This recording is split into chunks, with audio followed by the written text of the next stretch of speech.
The morning of August 6, 1945, began like thousands before it. Hiroshima woke slowly under a clear blue sky. The air was warm, heavy with summer, but peaceful. Streetcars rattled along their rails. Shopkeepers swept the dust from their doorways. Children laughed as they ran to school, their voices echoing between narrow streets. War had become a distant presence here. While Tokyo, Osaka, and countless other cities had burned beneath relentless air raids, Hiroshima remained almost untouched. Many believed the city was spared intentionally. Some whispered it was protected. Others simply stopped thinking about danger at all. Life continued. Mothers prepared breakfast. Workers crossed bridges over quiet rivers. Soldiers stood at intersections, bored rather than afraid. No sirens sounded. No alarms warned of incoming aircraft. The sky was calm, high above the city, almost invisible against the sunlight. A single American bomber appeared. It flew alone, steady and quiet. No one paid attention. One plane meant nothing. No one knew that this ordinary morning would soon divide history into before and after far away. On a Pacific island, men had calculated numbers, weighed decisions, and signed orders. They believed this act would end a war. They believed it would save lives.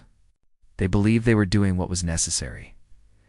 Down below, Hiroshima lived its final moments of innocence. At exactly 8:15 a.m., the bomb was released. It fell for 43 seconds. There was no sound, no warning. Only gravity pulling a small metal object toward the heart of a living city. Then came the light.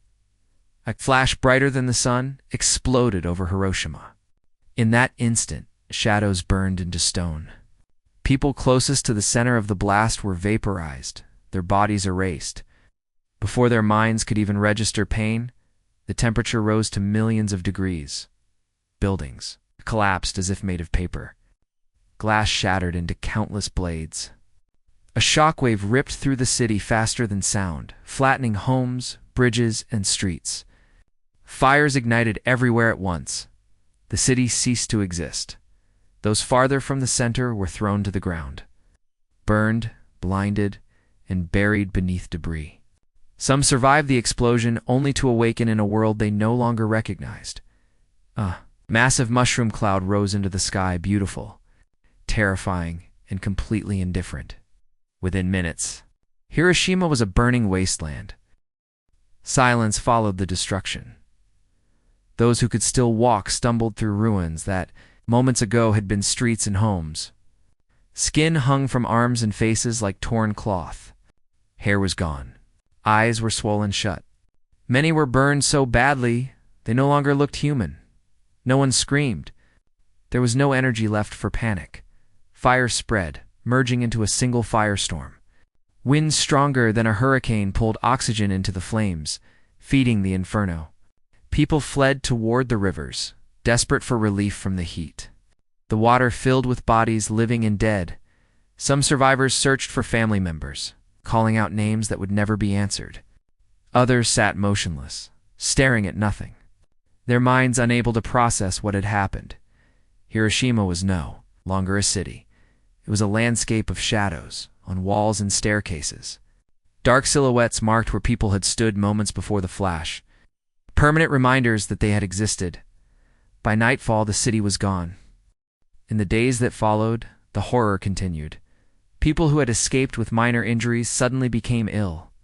They vomited uncontrollably. Their hair fell out in clumps. Dark stains appeared beneath their skin. Internal bleeding began without warning. Doctors were helpless. Hospitals had been destroyed. Medical supplies were gone. No one understood the sickness spreading through survivors. This was radiation, an enemy without sound, smell, or shape. It attacked silently long after the fires had burned out. It followed survivors into shelters, into hospitals, into the future. By the end of 1945, an estimated 140,000 people were dead. Many more would die in the years that followed from cancer, organ failure, and genetic damage. Survivors became known as hibakusha, the bomb-affected people. They carried scars on their bodies and fear in their lives.